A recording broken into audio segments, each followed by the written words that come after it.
Good morning बच्चों। आज हम आपको गद्य खट्टे से पाठ 3 आचार्य हजारी प्रसाद द्विवेदी जी द्वारा लिखित अशोक के फूल नामक निबंध की व्याख्या आपको बताएंगे। यह निबंध हजारी प्रसाद द्विवेदी जी द्वारा लिखित पहला ललित निबंध है, जिसमें द्विवेदी जी ने बताया है कि कामदेव के तूर्ण में जिन 5 पुष्पों को स्थान मिला उसमें अशोक का नाम भी एक है। मतलब कामदेव ने अपने बाणों से जिस 5 फूलों को स्थान दिया उसमें से अशोक का नाम भी है। ईस्वी के आरंभ में मतलब प्राचीन समय में जब कालिदास का साहित्य था तो अशोक के फूल की महिमा का बहुत मंडन था, लेकिन अब जब इसके बाद जब मुसलमानी सल्तनत आया तो धीरे धीरे इसकी प्रतिष्ठा कम होने लगी। तो यहाँ पर लेखक ने पुष्पित अशोक और उदास लेखक मतलब जो फूल है वह पुष्पित हुआ है, लेकिन जो लेखक का मन है वह उदास है। उसके संदर्भ में लेखक कहते हैं कि अशोक के वृक्ष में आए छोटे छोटे लाल लाल पुष्पों के स्तवों के मोहक भाव और सौंदर्य को अनुभूत करते हुए लेखक कल्पना कर रहे हैं कि इस विपुल सुकुमार और सौंदर्य के कारण ही गांधर्व देवता ने लाखों पुष्पों को छोड़कर अपने तूर्ण के लिए चयनित 5 पुष्पों में अशोक को चुना होगा।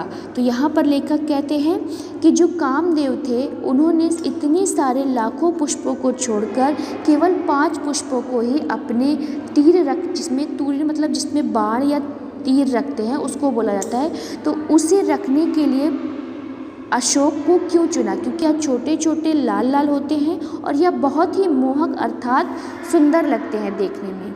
फिर भी पुष्पित अशोक को देखकर लेखक के मन में एक अजीब सी उदासी हुई। वह स्वयं को उससे सुंदर नहीं मान रहे, लेकिन अशोक वृक्ष के जीवन काल से उदास है। मतलब वह जो कवि लेखक है यहाँ पर वह अशोक के जीवन काल से बहुत उदास है, जो नववधु के समान कभी कालिदास के साहित्य में रोमांच उत्पन्न करता था और मुसलमानी सल्तनत के प्रभाव से साहित्य और समाज से नदारद हो गया। मतलब जब कालिदास का साहित्य था तो इन्होंने कालिदास के साहित्य में यह नववधु के समान साहित्य में रोमांच उत्पन्न करता था, लेकिन जब मुसलमानी सल्तनत अर्थात मुस्लिम शासक आया तो यह साहित्य और समाज से धीरे धीरे हट गया।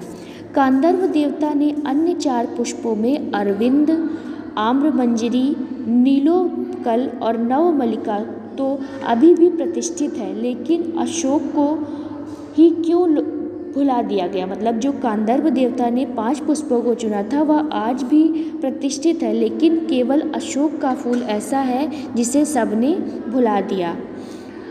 भारतीय संस्कृति की अगर बात करें तो रवींद्रनाथ ठाकुर ने भारतवर्ष को महामानव समुद्र कहा। वह बड़ा विचित्र देश है। असुर आए, आर्य आए, शक, हुण, नग, यक्ष, गांधर्व जैसी न जाने कितनी मानव जाति यहाँ आई और यही आकर बस गई। भारतवर्ष को बनाने में सभी ने अपना योगदान दिया, जिससे हम हिंदू रीति रिवाज कहते हैं वे अनेक आर्य और आयतर उपादानों का अद्भुत मिश्रण है। मतलब यहाँ पर भारतीय संस्कृति पे दिखाया गया है कि अगर हमारे देश में बहुत सारी संस्कृति आई, बहुत सारे जाति के लोग आए और जिस संस्कृति को आज हम मान रहे हैं जिसे हम हिंदू संस्कृति कहते हैं वह आर्य देश की या आर्य समाज की संस्कृति है, उसी का मिला जुला मिश्रण है जिसे हम हिंदू समाज कहते हैं। लेकिन जब वह संस्कृति आई और आज हम उस संस्कृति का उपयोग कर रहे हैं तो अशोक के फूल को ही क्यों हमेशा के लिए भुला दिया गया? मदनों उत्सव का मदन है अशोक कि अशोक वृक्ष की पूजा गांधर्व और यक्षों की देन कि जब गांधर्व और यक्षों का समय था तो अशोक के पुष्पों की पूजा की जाती थी। प्राचीन समय में इस वृक्ष की पूजा के उत्सव का सरस वर्णन मिलता है और प्राचीन साहित्य यदि उठाकर देख लिया जाए तो उसमें अशोक के फूल का जो वर्णन है वह बहुत ही सुंदर ढंग से किया गया है। सही मायने में पूजा अशोक की नहीं, उसकी अप्रतिष्ठित गांधर्व देवता की होती थी। इसे मदनव उत्सव कहा जाता है। तो मतलब यहाँ पर लेखक कह रहे हैं कि पूजा कभी भी अशोक के फूल की नहीं हुई, क्योंकि गांधर्व देवता ने उन्हें अपने तुरीन में रखा था, इसलिए उस अशोक के फूल की पूजा होती थी। सरस्वती कंठभाड़, मल्लिका विंकमित्री और रत्नावली में मदनव उत्सव का सरस एवं मनोहारी वर्णन मिलता है। तो ये सभी संस्कृत साहित्य हैं जिसमें कि अशोक के फूल का वर्णन मिलता है। अशोक के स्वस्तवक्कु में वह मादकता आज भी है, और पर पूछता कौन है कि इन फूलों के साथ क्या मामूली स्मृति जुड़ी हुई है। भारतवर्ष का सुवर्ण युग इस पुष्प के प्रत्येक दल में लहरा रहा है। सामंत व्यवस्था के साथ धाराशायी हुआ अशोक, कि जब सामंत व्यवस्था आई तो यह जो अशोक का फूल था वह धाराशायी हो गया। अशोक का वृक्ष जितना भी मनोहर हो, जितना भी रहस्यमय हो, किंतु जितना भी अलंकारमय हो, परंतु है वह विशाल सामंत सभ्यता की रुचि का प्रतीक। कि अशोक का फूल चाहे जितना मनोहर हो, चाहे जितना भी अलंकारमय हो या रहस्यमय हो, लेकिन उसकी जो विशालता है वह सभ्यता का प्रतीक माना जाता है। जो साधारण प्रजा के परिश्रमों पर पली थी, उसके रक्त के संसार कर्णों को खोलकर बड़ी हुई थी और लाखों करोड़ों की उपेक्षा से जो समृद्ध हुई थी। भारतीय परंपरा में श्वेत और लाल अशोक के फूल होते हैं। श्वेत पुष्प, श्वेत अर्थात सफ़ेद, सफ़ेद फूल तांत्रिक क्रियाओं की सिद्धि के लिए उपयोगी है, जबकि लाल फूल स्मृति वर्धक होता है।